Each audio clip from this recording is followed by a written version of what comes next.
Welcome to my presentation on the Finkelstein reaction. This is the mechanism, and this reaction simply substitutes one halogen for another halogen. A metal halide salt is required for this reaction, and acetone is also required. Acetone is a polar aprotic solvent, and it has to be a polar aprotic solvent because it's an SN2 reaction. As you can see, the bond between the sodium and the halogen Y is broken. These electrons are then donated to this Y halogen. This halogen can then bond with the R group of the alkyl halide, breaking the bond between the R group and the other halogen X. This is a reversible reaction, and it forms the substitute alkyl halide, and the halide X is given off. There are many uses of this reaction.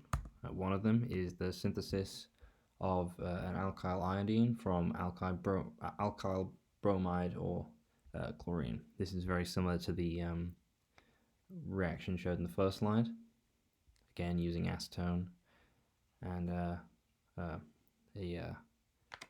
metal halide salt. Another one is it's used in a step in the synthesis of crysyl climatic acid. As you can see, this group on the end of this molecule here is replaced with iodine using, again, an alkyl salt and acetone. Sorry, a metal salt and acetone. It can also be used as a qualitative analysis of an alkyl halide. We can do this because the reaction works well with primary halides, allyl halides, benzylic halides, and alpha carbonyl halides. The reaction does not happen as well with secondary halides, and the reaction will not take place as vinyl halides, RL halides, or alkyl halides.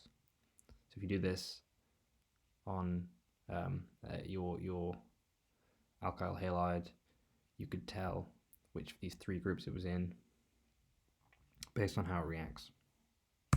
So a bit about the person who invented it, Hans Finkelstein. He was born the 17th of May 1885, and he died December 1st, 1938. The Finkelstein reaction was published as a part of his doctoral thesis in 1910. Thank you for watching my presentation.